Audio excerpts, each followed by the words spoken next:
जय श्री राम दोस्तों। आज हम आपको वृश्चिक राशि दिसंबर 2022 का भविष्यफल बताने वाले हैं। इसमें हम आपको सामान्य जीवन, कार्य क्षेत्र, आर्थिक स्थिति, स्वास्थ्य जीवन, प्रेम तथा वैवाहिक जीवन, पारिवारिक जीवन तथा अंत में आपके ऊपर आने वाली बाधाओं से बचने के लिए उपाय पर चर्चा करेंगे। इसलिए वीडियो को अंत तक अवश्य देखिएगा। सामान्य जीवन, वृश्चिक राशि के जातकों के लिए दिसंबर का महीना अच्छा रहने वाला है। अनुमान है अपने मन की इच्छा पूरी करने का मौका मिलेगा, जिससे इस महीने आपको काफ़ी खुशी मिलेगी। मानसिक तनाव को किसी भी तरह अपने ऊपर हावी होने का मौका ना दे, नहीं तो कामों में असफलता मिल सकती है।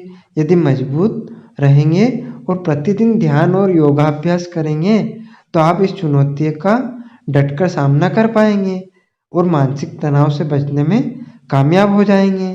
स्वयं पर अभिमान रखना गलत बात है, इससे दूर रहना आपके लिए हितकारी होगा। कार्य क्षेत्र, करियर के दृष्टिकोण से वृश्चिक राशि के जातकों के लिए यह महीना मिश्रित परिणाम लेकर आएगा। दसम भाव के स्वामी सूर्य के महीने की शुरुआत में प्रथम भाव में होने से आपका बर्ताव आपके क्षेत्र में आपकी स्थिति को बयान करेगा। इसलिए आपको अहम की भावना से दूर रहना चाहिए, क्योंकि इसकी वजह से आपके बनते हुए कामों में विघ्न आ सकते हैं। महीने के उत्तरार्ध में सूर्य आपके दूसरे भाव में पहुंच जाएंगे। इस बात से आपको तसल्ली मिलेगी। यदि आप सरकारी नौकरी में हैं तो आपको उत्तम सफलता के योग बनेंगे और आपको सरकारी क्षेत्र में लाभ भी होगा। नौकरी में अच्छी पद प्राप्ति भी होगी। छठे भाव में राहु की उपस्थिति आपको विरोधियों पर भारी बनाएगी और आपकी चुनौतियां कम करेगी। छठे भाव के स्वामी मंगल के अष्टम भाव में वक्री अवस्था में होने से कुछ विरोधी बार बार परेशान करने की कोशिश कर सकते हैं, लेकिन फिर भी राहु महाराज की उपस्थिति आपको विजय दिलाएगी। इसलिए नौकरी में अपनी स्थिति अच्छी होती चली जाएगी। बस अपने काम को पूरे ध्यान से करें। यदि आप व्यापार करते हैं तो आपके लिए महीने उतार चढ़ाव से भरा रहेगा। किसी बात को लेकर थोड़ा तनाव हो सकता है। आप आपके व्यावसायिक साझेदार के बीच कुछ कहासुनी होने अथवा वाद विवाद की स्थिति उत्पन्न हो सकती है। इससे बचने का यथासंभव प्रयास करें, क्योंकि आपके व्यापार पर प्रतिकूल असर पड़ सकता है और बुध शुक्र के द्वितीय भाव में गोचर करने के बाद व्यापार में और भी अच्छी स्थितियां आ जाएंगी। तब आपको अनुकूलता मिलेगी, लेकिन आपको किसी भी तरह की लड़ाई झगड़े से बचना होगा और अपने साझेदार से अच्छे संबंधों पर ध्यान देना होगा। आर्थिक स्थिति, आर्थिक दृष्टिकोण से देखें तो यह कहा जा सकता है कि भले ही आपके खर्चे इस महीने काफ़ी है और कुछ फिजूल भी खर्चे होंगे, लेकिन फिर भी आर्थिक स्थिति मजबूत रहेगी, क्योंकि बृहस्पति पंचम भाव में बैठकर आपके नवम भाव, एकादश भाव और प्रथम भाव को पूर्ण दृष्टि के साथ देख रहे हैं, जिसकी वजह से आपकी आमदनी में बढ़ोतरी होगी और आप अर्थ प्राप्ति के लिए सही निर्णय ले पाने में सक्षम होंगे। आपका कोई भी धन की कमी से रुकेगा नहीं और आप यदि व्यापार करते हैं तो व्यापार में अच्छा धन प्राप्त होगा।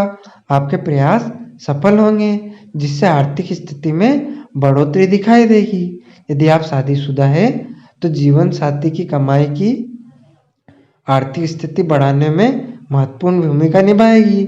आपको फिर भी अपने खर्चों पर नियंत्रण रखना होगा। स्वास्थ्य जीवन, यदि स्वास्थ्य की बात की जाए तो आपके राशि स्वामी मंगल सप्तम भाव में बैठकर आपकी राशि को पूर्ण दृष्टि से देख रहे हैं, लेकिन वह वक्री अवस्था में है। इसलिए आपको थोड़ी सी सावधानी रखनी होगी। रक्त संबंधित समस्याएं, अनियमित रक्तचाप, किसी तरह की सर्जरी या फिर बुखार जैसी स्वास्थ्य समस्याएं आपको परेशान कर सकती है। आपको भरपूर मात्रा में जल और तरल पदार्थों का सेवन करना चाहिए तथा अपनी बॉडी को हाइड्रेट रखने की कोशिश करनी चाहिए। प्रेम तथा वैवाहिक जीवन, यदि प्रेम जीवन की बात करें तो पंचम भाव के स्वामी बृहस्पति महाराज पंचम भाव में ही विराजमान है, जिसकी वजह से आपके प्रेम संबंधों में प्रगाढ़ता आएगी। आप अपने प्रियतम के निकट आएंगे और उनसे अपने रिश्ते का सही तरीके से इजहार कर पाएंगे। यदि आप उनसे सही से प्रेम करते हैं और उनसे विवाह करना चाहते हैं तो उन्हें अपना प्रस्ताव रखने के लिए यह समय अत्यंत उपयुक्त रहेगा। आपका प्रस्ताव स्वीकार हो सकता है और आपके प्रेम विवाह की संभावनाएं बढ़ सकती है। यदि आप अभी तक अकेले हैं तो आपके जीवन में किसी व्यक्ति की दस्तक इस दौरान हो सकती है और आप एक दूसरे पर भरोसा करते हुए अपने रिश्ते को आगे बढ़ाने में कामयाब होंगे। यदि आप विवाहित हैं तो दाम्पत्य जीवन में उतार चढ़ाव देखने को मिलेगा, क्योंकि सप्तम भाव में मंगल महाराज वक्री अवस्था में विराजमान है और उनके ऊपर शुक्र और सूर्य बुध की पूर्ण दृष्टि रहेगी। लेकिन सप्तम भाव के शुक्र और बुध के द्वितीय भाव में जाने से और मंगल की दृष्टि उनके ऊपर होने से जीवन साथी के साथ कुछ तल्खी बढ़ सकती है और उनकी सेहत में भी गिरावट आ सकती है। इसलिए आप उनकी सेहत का पूरा ध्यान रखना चाहिए। यदि आपके जीवन साथी कोई काम करते हैं तो इस दौरान उन्हें काम में अच्छी सफलता और अच्छा आर्थिक लाभ प्राप्त हो सकता है। संतान प्राप्ति के दृष्टिकोण से यह समय बहुत अच्छा रहेगा। यदि आपकी संतान है तो वह इस दौरान और भी अच्छा भाव रखेगी और आपका आदर सम्मान करेगी। पारिवारिक जीवन के दृष्टिकोण से देखें तो समय अनुकूल रहने की संभावना है। हालांकि सप्तम भाव में बैठे मंगल की पूर्ण दृष्टि आपके दूसरे भाव पर होने से पारिवारिक जीवन में थोड़ा तनाव तो हो सकता है और किसी बात को लेकर विवाद जन्म ले सकता है। लेकिन 3 तारीख को बुध देव और 5 तारीख को शुक्र देव के दूसरे भाव में प्रवेश करने से घर का माहौल बहुत अच्छा हो जाएगा। परिवार में कोई शुभ कार्यक्रम का आयोजन किया जा सकता है जिसमें बहुत सारे लोग आएंगे और घर में खुशी की भावना रहेगी। सब लोग मिलजुल कर एक दूसरे में प्रेम के साथ व्यवहार करेंगे, जिससे पारिवारिक जीवन काफी अच्छा हो जाएगा। चतुर्थ भाव के स्वामी शनिदेव की अपने से द्वादश भाव में अर्थात कुंडली के तीसरे भाव में उपस्थिति ज्यादा अच्छा संकेत दे रही है। आप अपने काम के सिलसिले में पारिवारिक जीवन से थोड़ा दूर हो सकते हैं और घरेलू जीवन पर ध्यान न देने के कारण आप कुछ अलग थलग हो सकते हैं। इससे आपके जीवन में अस्थिरता आएगी, मन में कुछ असंतोष भी पैदा हो सकता है। इसलिए कुछ समय परिवार वालों को अवश्य दें। भाई बहनों के लिए समय अच्छा रहेगा और उनकी वजह से आपको भी जीवन में आगे बढ़ने का मौका मिल सकता है। बाधाओं से बचने के लिए उपाय यह है कि आपको प्रतिदिन श्री हनुमान चालीसा का पाठ करना चाहिए।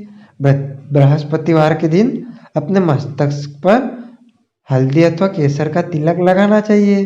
तांबे के लोटे से सूर्य देव को अर्घ्य देना चाहिए तथा उस जल में थोड़ा कुमकुम अवश्य मिलाना चाहिए।